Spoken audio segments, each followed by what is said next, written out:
As emoções nascem primeiro no corpo e só depois chegam à consciência. Esse processo é muito mais rápido do que a mente racional consegue acompanhar. Ele ocorre em milissegundos. E tudo se desencadeia como eu vou te descrever agora. Primeiro, existe um gatilho. Algo aciona o processo. Esse gatilho aciona o sistema nervoso autônomo e o sistema límbico. Algo acontece. Um olhar, um som, uma memória sutil. Isso é o gatilho. O tálamo envia a informação diretamente para a amígdala, antes mesmo do córtex pré-frontal entender o que está acontecendo. A amígdala dispara o sistema nervoso autônomo através do simpático, se a reação for de luta ou fuga, ou do parasimpático, se for congelamento e desmaio. Em seguida vem as respostas corporais imediatas, que duram cerca de 1 a 2 segundos. Aumento ou queda súbita da frequência cardíaca, mudança na respiração, tensão ou afrouxamento muscular específico, mandíbula, ombros, abdômen, pernas. A temperatura nas extremidades muda.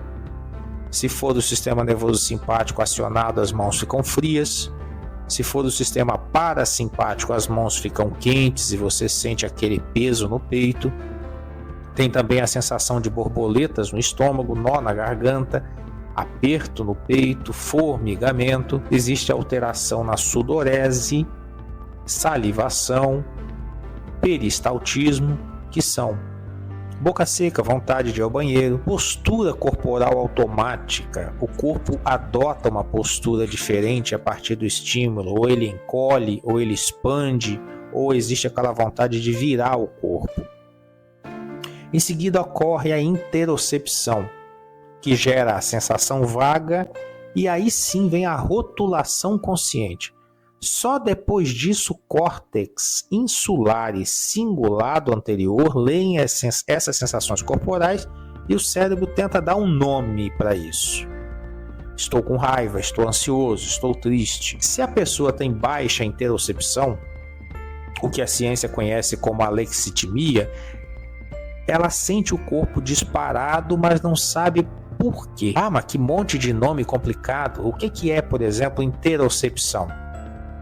Muito bem, é a capacidade do corpo de perceber e interpretar sinais internos, como a fome, sede, batimentos cardíacos, respiração, temperatura corporal, sensações de dor ou prazer e até emoções. É um processo pelo qual o cérebro recebe e processa informações provenientes de órgãos internos, como o coração, o estômago e os pulmões, permitindo que nós reconheçamos o estado interno do organismo. Essa percepção é essencial para manter o que se chama de homeostase, ou equilíbrio corporal, e para regular funções vitais como a frequência cardíaca, a pressão arterial e até a glicemia. A interocepção também está fortemente ligada ao processo emocional, influenciando como nós vivenciamos sentimentos como ansiedade, satisfação ou repulsa,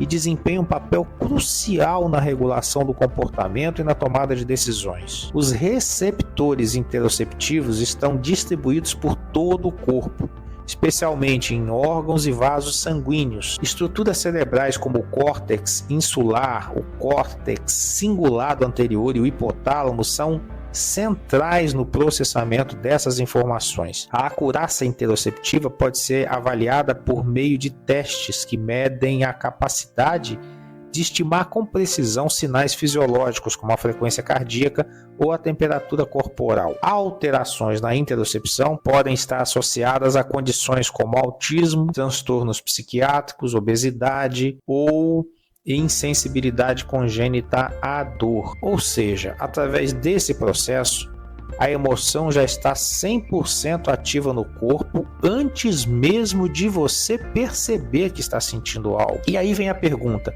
é possível usar o próprio corpo como uma bússola para medir esse estado no sentido de se autorregular? Sim, esse é o caminho, através da percepção.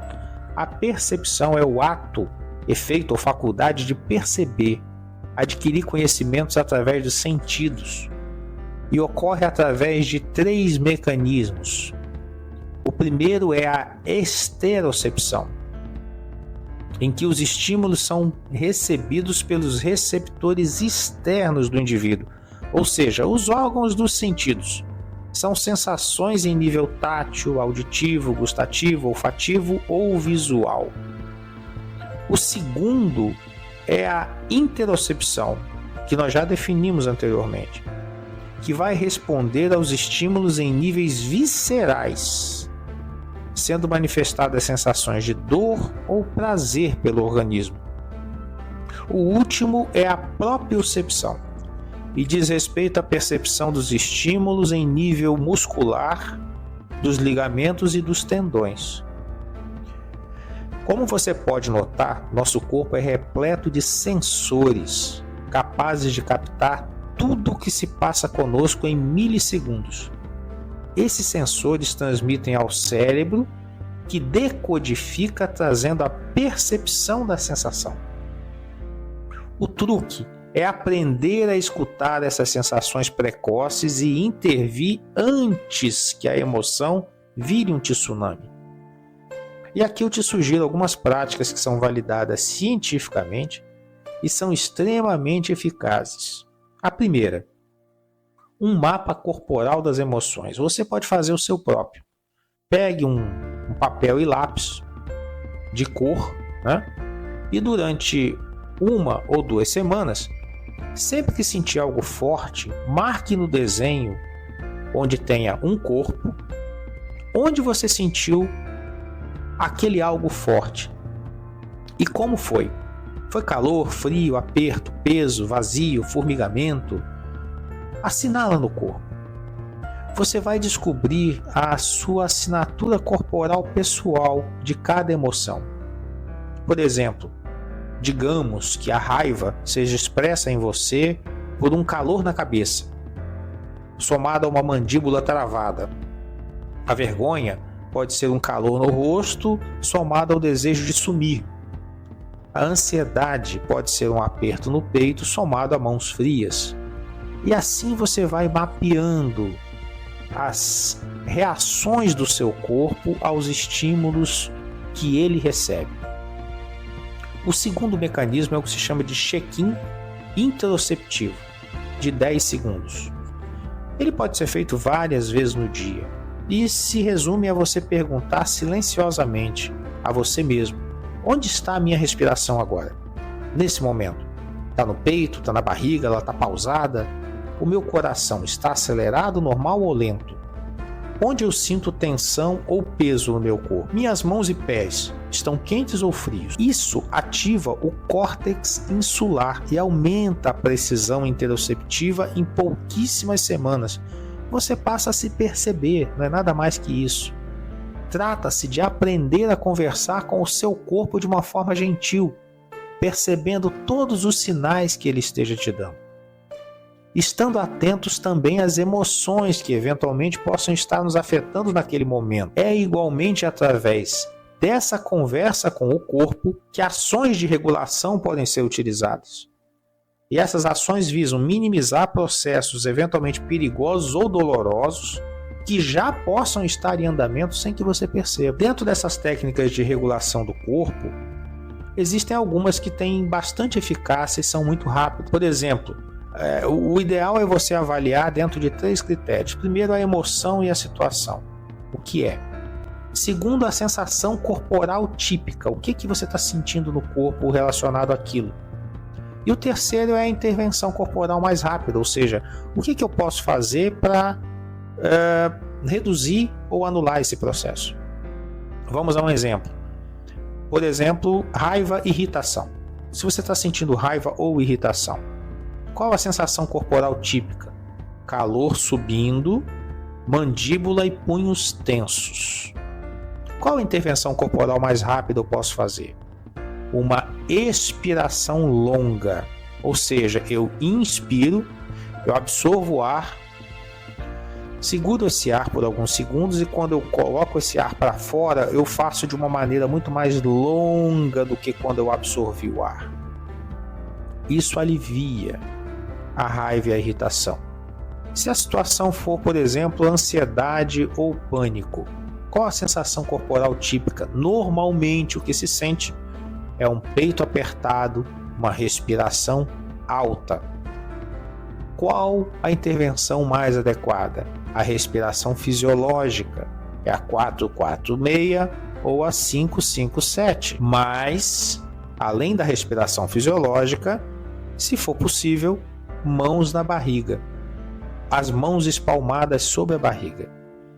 Se a situação, por exemplo, for de vergonha ou humilhação, qual a sensação corporal típica? O que eu vou sentir?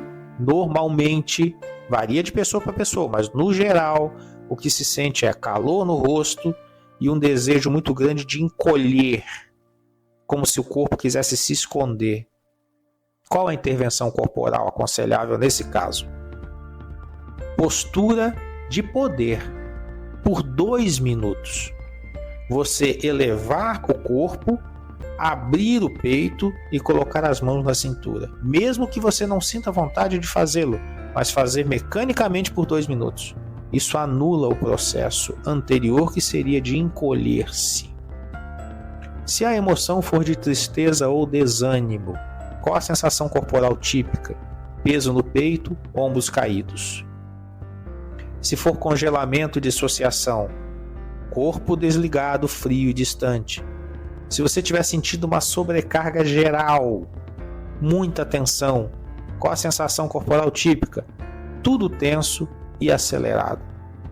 Mas para cada processo como esse, tem que haver uma intervenção corporal rápida em que você possa anular ou minimizar os efeitos desse processo. Quais práticas diárias aumentam a inteligência corporal?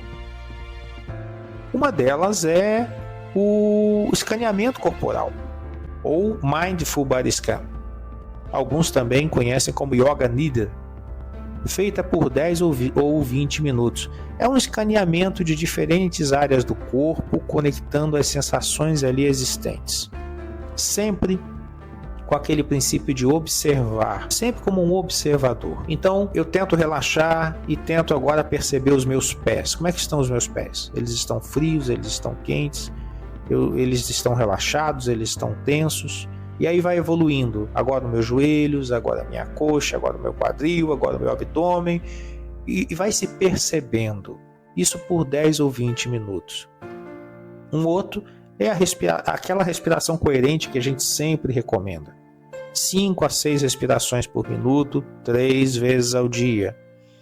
A respiração coerente é uma técnica de respiração controlada que envolve inspirar e expirar de forma lenta e equilibrada, com durações iguais para cada fase, geralmente contando até 6 segundos para cada movimento. O objetivo principal é alcançar uma frequência respiratória de cerca de 5 respirações por minuto, que é algo que otimiza a variabilidade da frequência cardíaca e estimula o sistema nervoso parasimpático, promovendo o relaxamento e equilíbrio do corpo. Essa prática tem raízes antigas no yoga e até na meditação. É utilizada para reduzir o estresse, a ansiedade, melhorar o estado de alerta e até fortalecer o sistema imunológico. Uma outra prática recomendável é a dança livre. Sim, dança. A dança livre é uma forma de expressão corporal que permite às pessoas moverem-se de maneira espontânea e criativa, sem necessidade de seguir passos pré-definidos ou padrões rígidos. Isso ajuda o corpo a liberar tensão. Isso ajuda o corpo a digerir uma emoção estagnada. Isso ajuda o corpo, por fim, a relaxar. Uma outra recomendação é o foco. É uma técnica específica para escutar sensações vagas, ou focusing, como é conhecido em inglês, ou felt sense. É o caminho de escuta da própria experiência vivida e se manifesta corporalmente, permitindo acesso à sabedoria organísmica ou ao potencial de autoatualização. Ele envolve 6 passos: clarear o espaço, concentrar-se na sensação corporal, encontrar um gancho, uma palavra, imagem, uma frase que descreva a sensação, conferir a ressonância entre a sensação e o gancho, acolher a mudança percebida e sentir o alívio que surge. Esse processo é marcado por uma sensação física de alívio e liberação de tensão, e serve como um teste interno de que o passo foi realizado corretamente. Um resumo prático para o dia a dia: toda vez que você perceber uma mudança corporal súbita, pare por 5 segundos e pergunte: que sensação é essa exatamente? Aonde ela está? Como ela se move? Depois escolha uma intervenção corporal. Nunca tente pensar positivo primeiro, isso vem depois. Existem passos que são dados antes do pensar positivo. Se você escolher uma intervenção corporal, se for a respiração consciente, se for o escaneamento corporal ou body scan, ou qualquer outra técnica que você resolva adotar, o mais importante é acolher a sensação, buscando entender a razão dela estar ali. Por razões óbvias decorrentes das limitações geradas pela vida moderna, eu sempre recomendo apelar para a respiração consciente como primeira opção, por conta da facilidade, da aplicabilidade da técnica. Na medida em que buscar o autoequilíbrio através da respiração, e isso passa a ser algo rotineiro, esteja incorporado aos seus hábitos e práticas de vida, aí sim, pode-se recorrer a outros artifícios mais complexos e até demorados. Por isso que a respiração ela é a nossa primeira recomendação, porque para isso você não precisa de nenhum aparato, você não precisa de nenhum aparelho. O que você precisa é sair do local em que está ou buscar um local mais tranquilo e simplesmente utilizar a técnica respiratória como um mecanismo de autoequilíbrio. Quando você treina o cérebro a usar o corpo como termômetro emocional em tempo real, a regulação fica quase automática e você pega a emoção nos primeiros 3 a 10 segundos, antes que ela vire uma avalanche completa. Aí você consegue ter autodomínio e você consegue ter controle sobre o processo. Para isso, evidentemente, você precisa praticar, você precisa treinar e aprender como reconhecer os sinais do seu corpo. Então era isso, até o nosso próximo encontro e um grande abraço.